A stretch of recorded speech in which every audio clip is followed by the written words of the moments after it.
Jewish homes and the English homes. But when I came, and this means a lot, I went to Central Tech as a student, and then taught me how to adjust, and one of the first artists I encountered was at the Sapphire downtown. Absolutely, absolutely. Eric, Sean, and Jay, and I started singing at home, but when I saw Eric and Sean and Jay, Diane Brooks and all of them, I said, oh, so this is a level I have to come up to, because he was sharp. Ooh, clean to the bone. Now you're changing, man.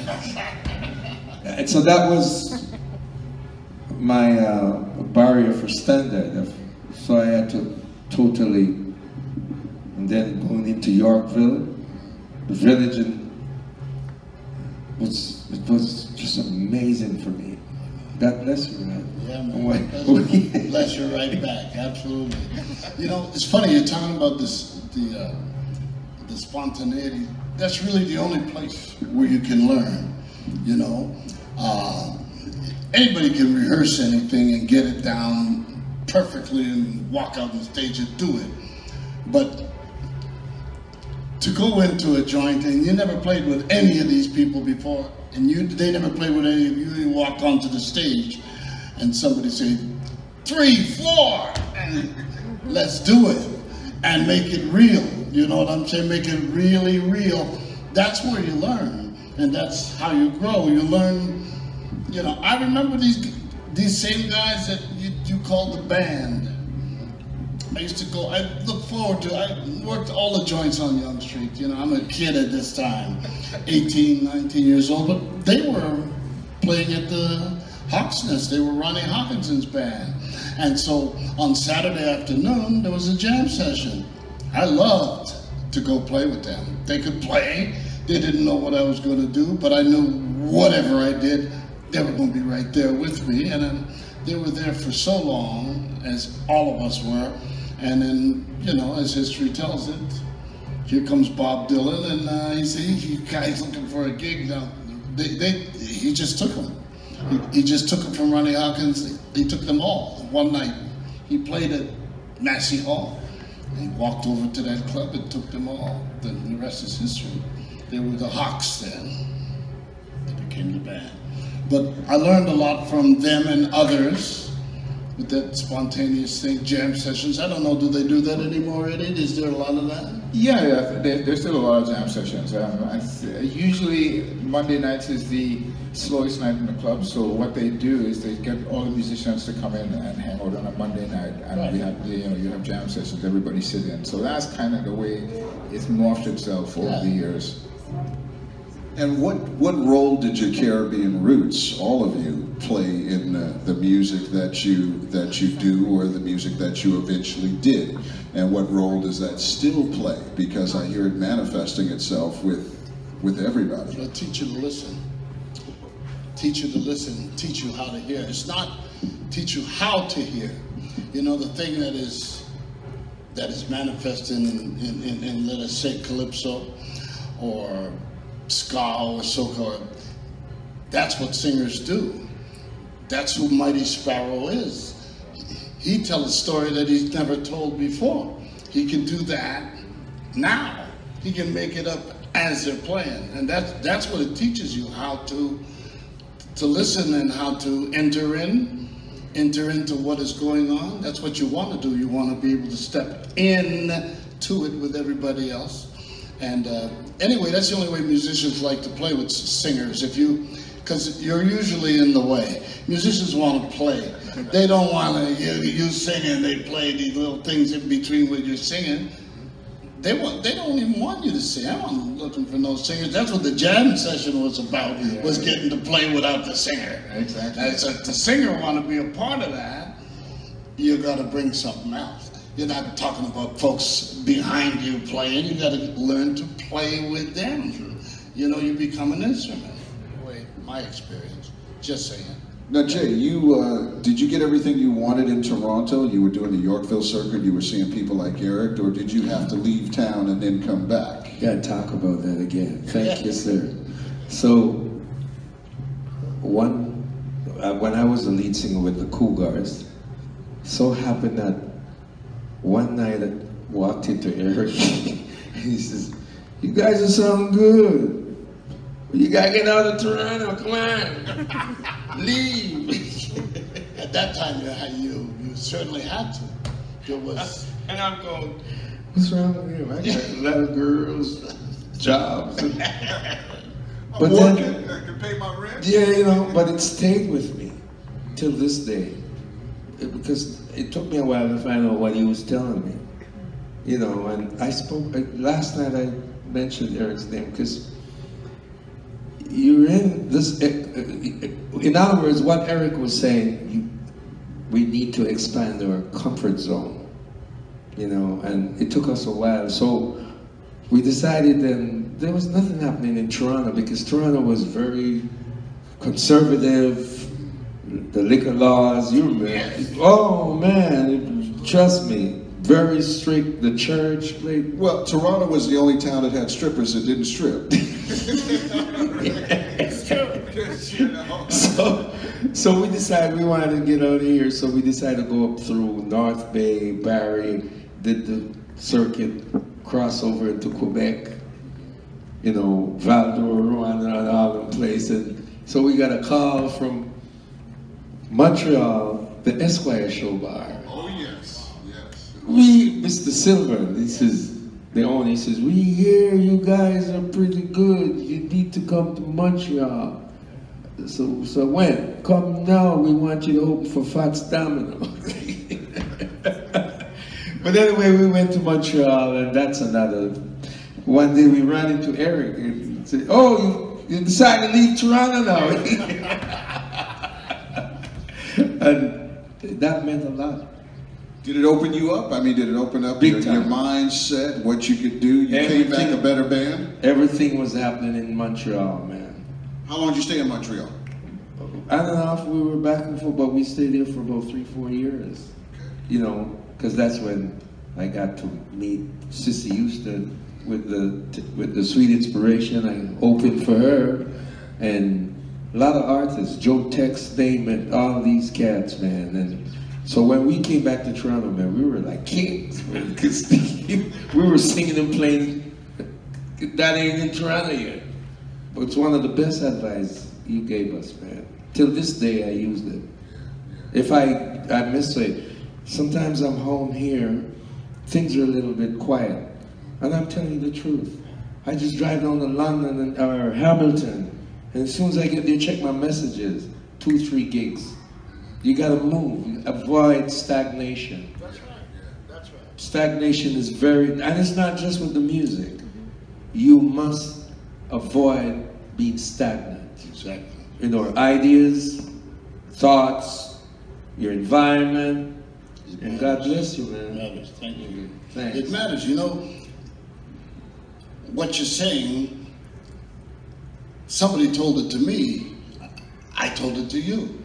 You know, no, really, it's true. Somebody told it to me, and I don't know, when I was 19 years old or 20 years old, there was nothing that would I would be afraid of nothing. I mean, I went to New York City, and I told everybody I was going, which put an extra amount of pressure on me. So people started laughing when they saw me, and yo, we must be in New York. You ain't in New York. You know, that kind of mess. I had 52 Canadian dollars, 1 green suit, and 2 shirts. One paisley, looked like yellow and green. This is why to this day I hate paisley. You can't there's certain singers that remind me of paisley. Patti LaBelle reminds me of paisley. And I love her, but all of that is just too much. You know what I'm saying? So anyway, I got a ride to New York. I think you know the story. I didn't know where I was going. I was not afraid. I was not afraid. And I, of course, had no accumulation of stuff. You know what I mean? I would move every time the rent was due anyway. And you know, had one of them little rooms. I had a room in Yorkville.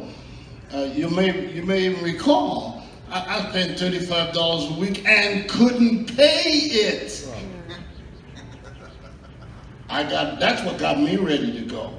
I'm in this band, Diane Brooks, Eric Mercury, the Soul Searchers, one of the biggest bands in the country. Awesome. Popular band. We introduced the Mustang on television to the world. We're getting paid. We were doing specials on CBC. We're getting paid. The landlord, the landlady, knocking on my door saying, "Give me my money, give me my..." I can't pay the landlady. I said, something is wrong here. I wasn't a drug addict. You know what I'm saying? I couldn't understand how come I couldn't manage these few shekels that I was managing to get somehow. I couldn't pay rent. Never mind eat and all those other things that normal people do. Exactly. I said, I got to go. I gotta go. I know I can do better than this. I know that. I gotta go. And so when you're younger, you do anything, you do anything. It was no big, I didn't think it was a big deal to move to New York. The thing that did it for me, we went to play in Halifax at the Arrow Club on Gottingen Street. This is a long time ago, This is a long time ago. Dr. King was killed. He was murdered while we were at the Arrow Club, and something in me said, I thought that leaving here, it's somewhere connected to me that was doing something for, or it had something to do with Dr. King getting killed. I'm gone. I gotta go. I gotta go do something about this, because I can't, the status quo won't do. And what you're saying is true. You cannot settle ever, at any time, even after success. I made a ton of records, lots of those, some hits, some not so much. However, you can't settle. You can't settle. No. Can I say something? Yeah, go ahead. I'll give you another example. If you were to look into the good book, the Bible, in Proverbs, it says, where there's no vision, the people will perish. My very first CD that I made, You're My Lady, this gentleman here, he looked at me and says, Jay, you need a CD. You need, come on, Jay. And I thought about it. I said, okay, Eddie, let's go. I remember at the time, Quincy was a baby. He had to shut the session down one night and said, Jay, I need a favor. I said, well, listen, boy, he's giving my wife a little rough time tonight, so let me go spend some time. Can you come back tomorrow for the session? And that first CD that Eddie produced for me, I thank God that I was anointed. God bless you, man. Thank you. Thank you. And it's learning to have. Yeah, and Eddie has done this with many people, including, can you just sort of, it seems that you always do reach back and help out the last generation, the next generation, and then with an eye on the generation to come. In part, I remember your son has a baby, would play with my son when he was a baby, and now look what he's doing. Amazing, amazing stuff. Your work on the song Who Let the Dogs Out, which many people don't really know, which maybe you can talk about, because that was one of the biggest Caribbean songs ever, and it in part came out from here, did it not? Hands up, hands up. Yeah. I thought it was hands oh up. yeah, your hands up, the sway thing, was that? Yeah. Right. You had a few records, so a huge influence on the marketplace, and those were Caribbean-rooted songs that you had something to do with, so spill the beans. And not only that, while he's doing his session in the studio downstairs, and he's an awesome keyboard player, he had a lady who came to the house to give his son, Quincy, piano lesson. Yeah, no, he didn't have time to give him lessons. Did Oh yeah, and then he had. Well, you also. I remember I got you to work with Willie Williams, which they did some amazing stuff together. There was a lady from Barbados that you produced as well. So, and you've never not been working with Liberty in one way, shape, or another. So you're one of the hardest working men in show business on the stage. James So Brown got nothing on you. no, man. So I wrote a lot of songs with Eddie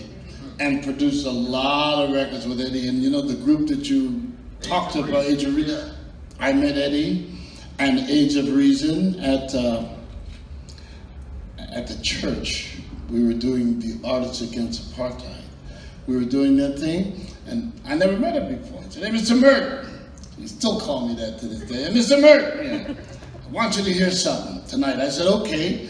And I was busy with a few hundred people in this theater, in this cathedral, trying to record this record. Anyway, long story short, I said I was going to be here till Monday. Well, Eddie caught me on Monday. I had my suitcase with me. He said, you said you were going to come and hear the band. I had my suitcase with me. I said, "Okay, let's go." And we went down to the place where you used to rehearse. Which is now the docks. Which is now the docks. And I end up staying in Toronto for a year and a half, almost 2. that's right. I remember seeing you at their gig at the Phoenix. And I said, "What are you still doing here?" I started working with them, and then one thing led to another. We were inviting record labels to Toronto, and they were coming. I mean, from the States to see these guys. It was an incredible band. Incredible. In fact, recently, I said to you, we should put that out. We should put that stuff. We should put that stuff in the street. I'm telling you right now, that stuff will kill. And this is, and I'm always telling him, I went over to his house and I mixed Mark Anthony. Remember that? In the basement, I mixed Mark Anthony, one of my favorite songs from the band. And for your birthday one year, I gave you all the Age of Reason tapes on a master, on a CD or something like that. I still have the DAT someplace. He has it. Yeah, so we're talking about something that you've never heard, but I mean, I'm telling you, Simple Minds and Frankie Goes to Hollywood had nothing on this band. They were the most incredible band of musicians from Canada. And what thrilled me so much was that they weren't what people expected. They looked different from the way they sound. They sounded different from the way they looked. There was nothing they couldn't do. Then, because their record didn't come out, they got bored. Guy came out in between then, and the whole New Jack thing. They went in the studio, and I don't know if you re-recorded or just remixed, the whole album became a New Jack album. All the tracks, they did them in that New Jack Guy style. Hey, Mike, you know why? Because most people have this, they think when it comes to black music, you have to follow a certain kind of protocol. Right. Which is like the longest stigma ever. Yes. But that's what happens when you're politically marginalized. Yes. Amen. Well, when you're politically marginalized and you weren't gonna, you knew, I mean, growing up black in Canada, you just knew, Eric and Jay can attest to this, you just knew you weren't gonna hear your music on the radio. Oh, God. I mean, No. I mean, the Cougars now were legendary, man, legendary. We would call a certain radio station Chum. And they would flat out tell you, we don't play that kind of music. And don't call here no more. Yeah. We had to tune in to Buffalo, WBLK or WFO. And someday the reception, That's right. Wouldn't play it. Well, you know, St. Larry Green was a disc jockey at Chum. Who worked at Warner Brothers later. Absolutely. It was Jazz FM. absolutely. Well, I know Larry our entire lives. We're teenagers together. You know, short, even before teens, like short pants wearing kids. So when I had some success coming from the States, my first album, of course, I was always cool with him, but it became important at CHUM for me to come and do 2 hours on the show. You know, they always claim you as their own after you make some noise. You know that story. After the fact. I wasn't cocky about it at all. I was still grateful for it. So I went and done the show. It was all Sunday afternoon. We won some kind of award for it, which I never accepted. They gave it to me, but I can't even say it. So I told them on the radio, on the show, I told them, I said, you know, I should have been in this building years ago, but you wouldn't let me in here. And I told it to them quietly, with love, no noise. I made them lean forward to hear what I was saying, and I was speaking through a microphone, but I spoke very quietly. I said, it's a shame that you wouldn't let me. You know how many people there are up and down Young Street who need to be here?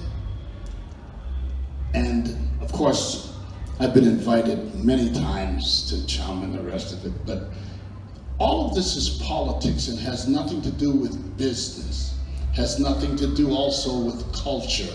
They were fortunate to have Caribbean culture sweep into this country and make the statement that it has made. I believe that.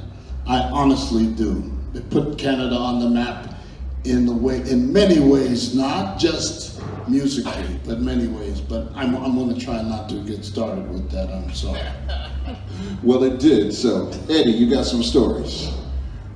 Yeah, I mean, when I think of what Jay just said, you know, I always encourage people to do CDs, and you never know what will happen. I mean, I think making a record is just putting it out there and saying, listen, I've been here and I've contributed this to this date. And to this date, I think I've produced over 170 albums, you know, from arriving in Canada in the 1980s. And, you know, I never give up. So, yeah, I mean, I was fortunate to work with a lot of different genres, a lot of reggae artists I've worked with, a lot of soca Caribbean artists I've worked with, R&B artists like Maestro Fresh West, who, you know, did his first record and went gold, hands up, as we could say. And, you know, several albums that did pretty well, and, you know, some albums that didn't do well, but you learn and you persevere. And I'm still doing a lot of records. People still call, and I mean, there were times when the record company or the record industry was questionable, and you know, everybody was downloading, and you know, artists like Jay would call me and say, listen, I can't come into another record because everybody's downloading my CD and I can't pay you because I haven't made any money on the first record. And I mean, if you look around the city, most of the recording studios are gone because, you know, the industry, I think with you know, the technology and just the introducing of the internet, I think we're one of the first industries to get hit with, you know, social media, because nobody was buying CDs, everybody was downloading CDs. And you have to go, for me, I mean, I have, you know, wife, kids, house, land, car, payment, and I have to go through this, and I have to figure out a way to help the artists, all the artists that come and record with me and spend their money and their hard-earned money and come and record with me and find some way to help them market their product. So, I mean, with everybody's, you know, every studio and record company going belly up, I have to figure this out. So, I mean, that was one of the things that I had to do, is to align myself with other companies who are, I think will stand the test of time and help the artists. So when the artists come to me, it's one-stop shopping. Here you go to marketing, I align myself with different companies so that that artist now can make the CD and can have some monetary returns from it, and you know, come and spend that at my studio, you know, or some of it. So, I mean, you know, it's you know, it's a struggle, but it's challenging, and like Jay said, you never give up, you keep moving. And over the years, it's been like that. And you know, to have people like Jay and, you know, and Eric and Michael supporting, I think for me, it's, like I said, these are the shoulders that I stand on. you know, when I mean, I remember coming here when I was 20, and just as an immigrant trying to understand just the nuances of a new country, it takes about 5-6 years, you know, because there are a lot of things that you used to do in your country that you grew up in and you can't do here. So it was a learning experience, but like I said, these guys were the shoulders that I stood on and still stand on. And we got the best of Grenada when you came. We got your musical experience, we got your love, we got your heart, and you put your heart into absolutely everything. There is no record that Eddie does, I mean, from his very first solo record on, that I haven't loved. I mean, he is the first one, I guess, were you the first one to record Glenn Lewis? Yeah, Glenn Lewis, he recorded on my very first CD, Nocturnal Affair. And I remember sending that, you know, I literally went down to New York and walked around the street. I just walked into the stores and just gave them a CD. I'd walk in and say, here, give you a CD, and they go, we're not buying anything. I'm like, I'm giving it to you. Here. What year was that? That was 1995. It was right after, well, it was after Age of Reason. Yeah, it's right after they Age of disbanded, and yeah, it was absolutely great. And even your new CD, I mean, your most recent CD is excellent, but you always have the flavor of where you're from and where you are. Yes, definitely. And I think the Caribbean music, I mean, especially now, you listen to pop music now, and it's all Caribbean. You listen to Justin Bieber's song, and it's really a soca song. You know, you listen to Ed Sheeran. So it's primarily what I used to do 10 years ago. I remember doing a song for Byron Lee, and if you listen to that song, it's called Soca Bogle. If you listen to that song, it's exactly what Justin Bieber, it's exactly the same beat, everything is exactly the same. I smell a lawsuit coming. Well, if you go back, as a friend of mine told me, I learned Caribbean music from a buddy of mine in university. We used to, his name was Stanley Darville. He used to sing in studios in Jamaica. He went to one of the boys' schools, Monroe in Jamaica. And we just sort of happened upon one another. So he taught me everything. He was my beginning, my intro into Caribbean music. And we were DJs together in Montreal. We would play soca and calypso. And he says, you know that Beatles song, Obla Di Obla Da? It's a really bad calypso. You know? And he was right. That's exactly what they were trying to do at the time. The song was recorded in Jamaica in 1967. That's correct. Obla Di Obla Da? And they were going around saying that they were the first white man to do like a reggae song. Yeah, well, they didn't know the difference between reggae and calypso at that time, you know. But actually, you know, Robert Mitchum also did an album, a calypso album, and his was actually much better than whatever the Beatles did. So, yeah. I mean, when you go back, actually, if you go back further and you think of Harry Belafonte, and the first album to sell 1 million copies. 1955. Yeah. 1955. Thank you. It's the first certified gold album. Ever. And he would talk about, He would to tell you that. It's true. Yeah, and he would talk about he being in the studio. I mean, I had the pleasure of sitting down and having a chat with him, and he was talking about being in the studio, and Elvis would be in the next studio, and Elvis wants to do a little bit of calypso on the record, and he said, you know, it could have gone either way. It could have gone either, you know, the way of Elvis or the way of Harry Belafonte, you know. So We're both on RCA. yeah. Yes. And Jay, I mean, the record, I guess Supremo did that record, you know, from Jamaica to Toronto, which did really well internationally, and it brought the Cougars, brought you back again and stuff. But in the UK and around the world, they have never ever forgotten about you. Have you always been surprised by that? Jamaica to Toronto came about because of a gentleman whose name is Wayne McGee, and he just passed away last week. He came here from Montego Bay like I am, and these cats from Seattle, they phoned me one day and they said, "You Mr. J. Douglas?" I said, "Yeah." He said, "This is Matt Sullivan from Light in the Attic Music. You know a gentleman by the name of Wayne McGee?" I said, "Yeah, what's wrong?" So we're trying to find him for almost a year. We can't find him, but they told us we ought to look up J. Douglas. And he says, "Yeah, I know him." I know of him. And anyway, they said, well, he did a certain song, and we'd like to reissue the song. We want to license it. So this song was in an album. So what happened in the early 70s, he went to South Canada and convinced the management or the owner to let him do an album, which we didn't know about. So they did the album, Wayne McGee and the Sounds of Joy.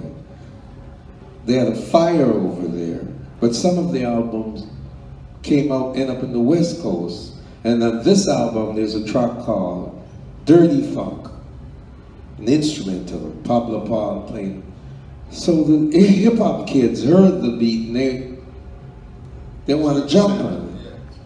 So now they're licensing everything, so they need to find Wayne McGee. So I decided, I said, you guys for real or what? I said, no, we're serious. So anyway, it took me 3 months. I found him in an abandoned apartment in the East York. He wasn't well, could just barely speak, didn't want to talk about the music because he had problems. So I called the kids in Seattle and said, we found him. I said, you're not playing around? I said, no. I said, how we know you're not playing around? I said, well, here's his sister number. I found it. Call his sister. Okay, we called back. They called his sister, Marilyn. I said, yes, Jay's right. So they called me back and says, well, thank you, Mr. Douglas. No, with them. So I said, what you guys gonna do about this now? Because work hard. I said, well, what do you suggest? I said, you need to get to Toronto right away. Let's get busy. He says, right? So he says, okay, we call you back. They phoned back, said, we just booked a flight to Toronto. They're coming in next Tuesday. And they said, okay. So then I started calling all the artists who were involved. Jojo Bennett, Noel Ellis, everybody, and said, look, there's this dude coming to town, he wants. So they came to Toronto. I was so embarrassed, the worst winter storm ever. Because and they're young kids, so you know when they rent a four-wheel drive, they found a way around town. They got everything that they wanted. Yeah. Didn't touch anything. They saw gold. They met Wayne McGee and myself, the Cougars, name it. And that's how the Jamaica to Toronto came about. And the release party was down here at Harbourfront. So I went to England, London 2 years ago when I went to HMV. I said, I'm Jay Douglas, I'm a part of the Jamaica to Toronto. Mr. Douglas, come this way. They gave me anything I wanted. But check this out. They were very, very disappointed that. And I want you to hear this.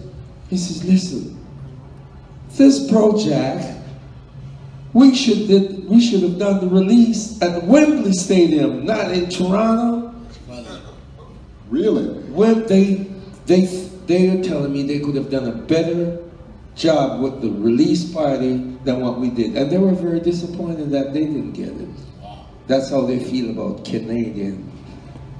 And Wembley Stadium, that's the ACC. Sort of large. Yeah, sort of large, sort of large. That's what, England's got a different kind of intelligent apparatus more so than Canada. Absolutely. Oh yeah, they love Canadian music, and they love Northern soul. Yeah.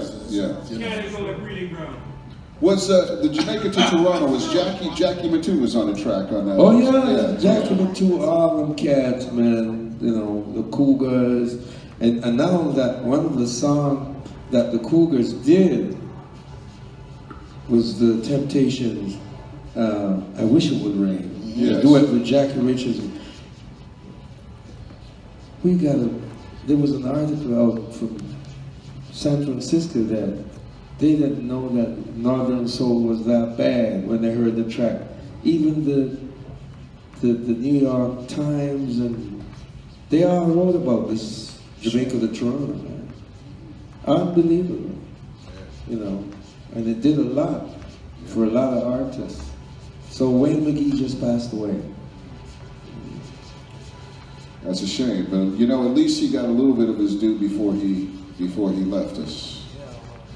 They looked after him, they gave him dentures and all kinds of things, you know. And not only that, if he was able to perform, there were gigs waiting for him in the States, Europe, but he's not able to do it. Well, and sitting next to me, Eric Mercury, you're up in Montreal now. You're finally, after all these years, and you've Stevie Wonder, Roberta Flack, you know, T.S. Monk. You've had hits, you've had great records. The thing about Eric that I really love is that when he goes for something, he goes for the authentic form of whatever form of music he may be trying to claim as his own or to be involved with. There was, on your debut album, Electric Black Man, on every single song, you went there on every song. The next album, you went there. You never half-stepped, and you never faked it, no matter what you were doing. And you're now writing again. I don't think you've ever really stopped writing, but you're thinking of recording again. Well, I'm recording, and I'm thinking of it. I'm doing it. You're doing it now? Yeah. Okay. Yeah. It's different for everybody. I'm sure it's different for Jay. It's different for Eddie too. But for me, I need to be able to talk about something. You know, I can't. Well, I probably could, but I'm not interested in making art for art's sake. I have things that I think need to be said. And forgive me for not appearing to be as humble as I should, but I'm aware that I have a gift with these words, with these lyrics. It's just so wasteful to me to talk about Mama Shake That Thing, or, you know, do we need to hear that again? I mean, has that ever changed anything for anyone? Has that made, it hasn't, you know, it hasn't. And it's been said, and said wonderfully by some of my favorite artists and my idols with that, but I don't think I need to continue to do that. So I think the best thing that happened for me is I got angry. I was always angry. I'm still angry. I'm just, you know, I was just always angry. I reached a point where I had some experiences with some record companies that, you know, I refused to do what it was that they were telling me I had to do. Conforming is not my thing. And I can't have somebody who last year was selling aluminum siding for houses telling me what my art should look and sound like. And I don't have a nice way of saying that. You know, I don't have a nice way of saying that doesn't contain the word fuck. You know what I'm saying? So I said a lot of that in a lot of offices, and I became known quickly in the record industry as, don't go near this guy, he's crazy. And that was fine with me. They didn't want me, I didn't want them. And, you know, I just am reborn again. I listen to what I have done and to things that I have not done, not finished. And I feel like I gotta do that. I have to do that. I need to say this stuff. I need to say it now. And I mean it now more than I ever meant it. So, if there was a question, I hope I answered it. Well, the labels only see the bottom line, right?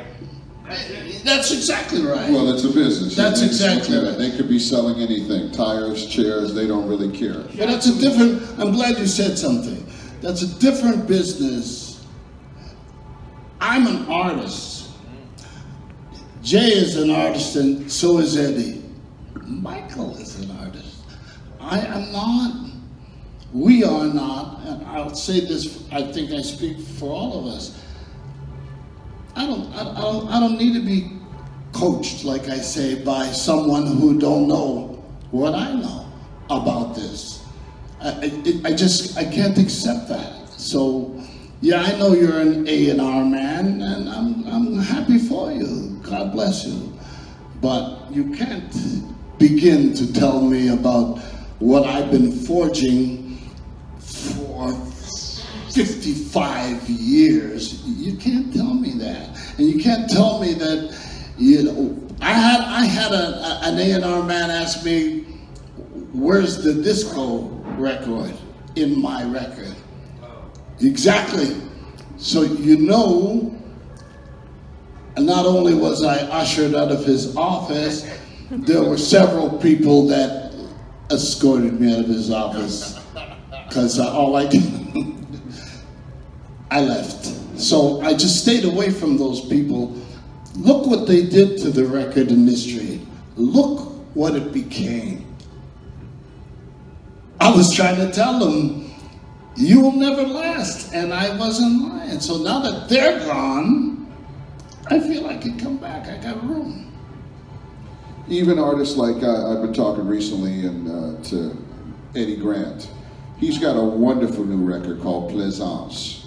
You can preview it online. There are 3 songs on there, and I've had the first single since 2010. Okay, he did it way back then, but he's been sitting on the record because as the industry changed, he was like, where do I go with this? What do I do with this? How do I release it? He doesn't want to stream it because for every 10,000 streams, you get $7. In the business that we come from, that's kind of in the business that anybody comes from. If you're looking at business and numbers, that's stupid. Drake can make a living streaming because he does it in the billions, okay?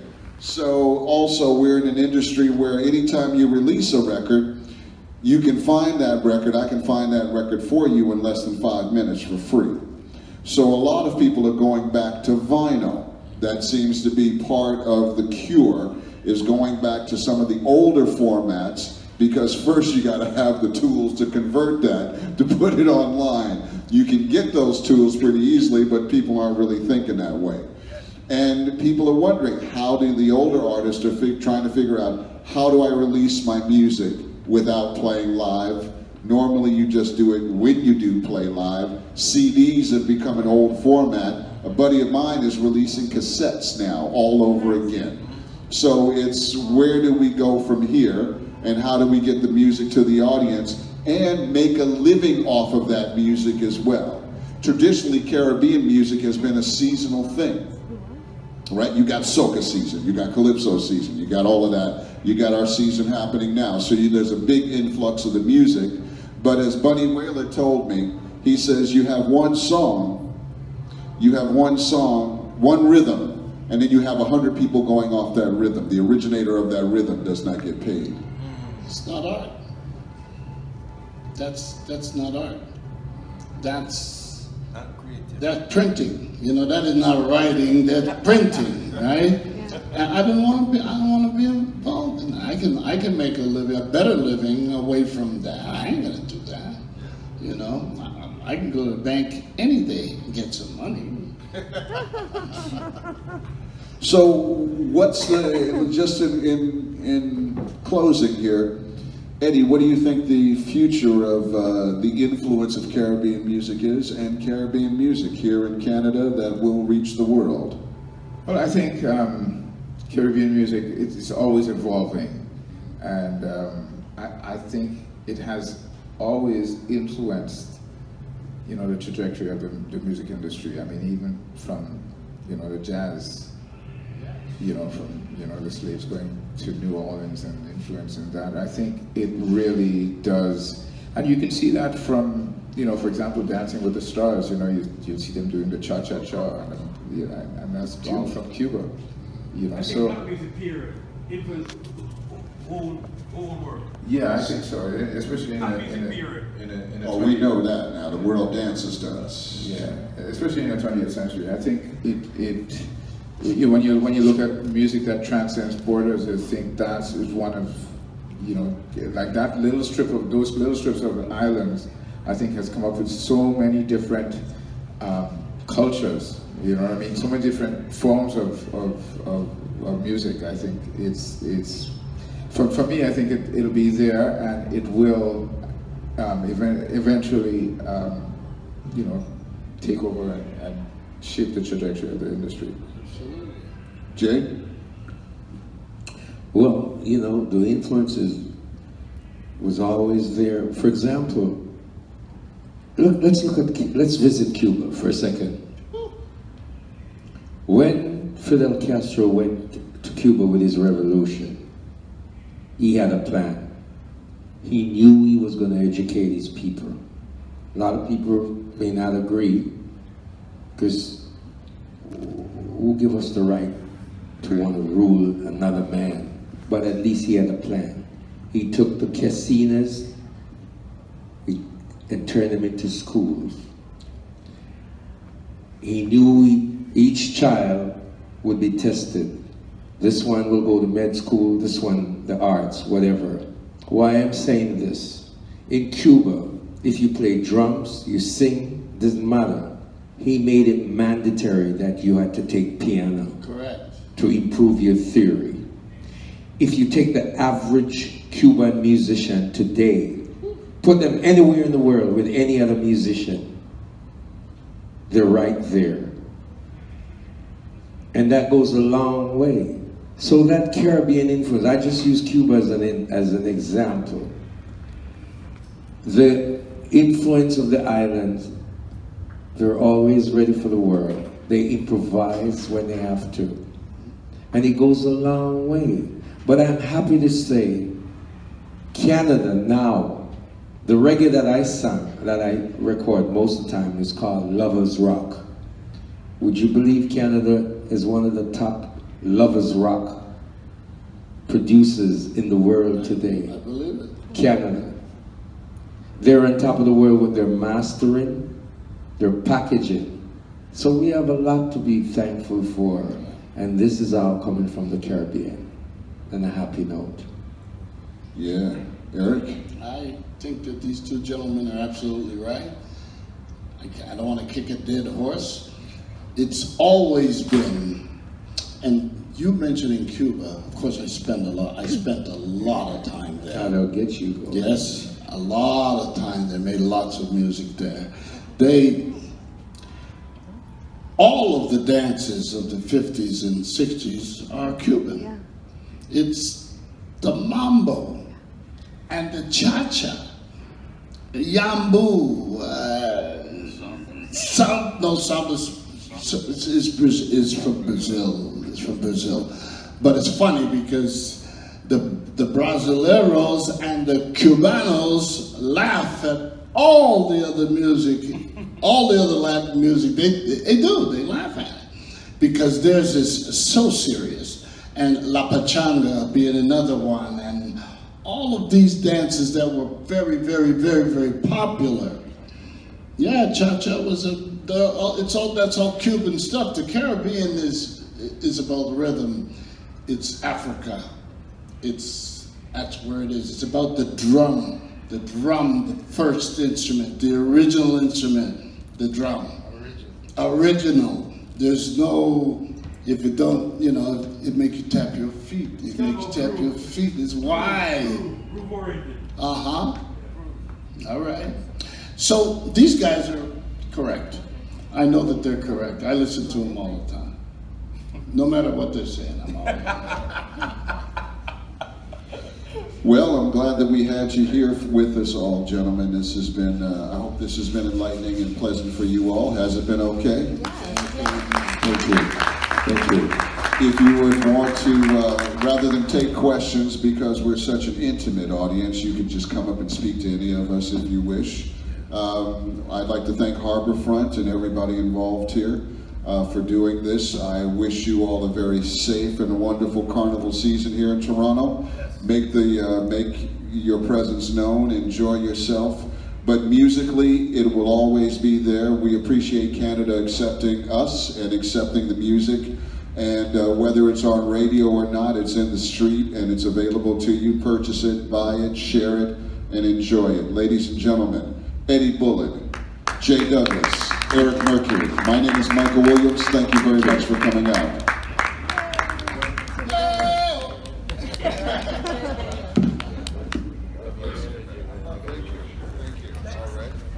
Can we just take a couple pictures here before we go? Thank you.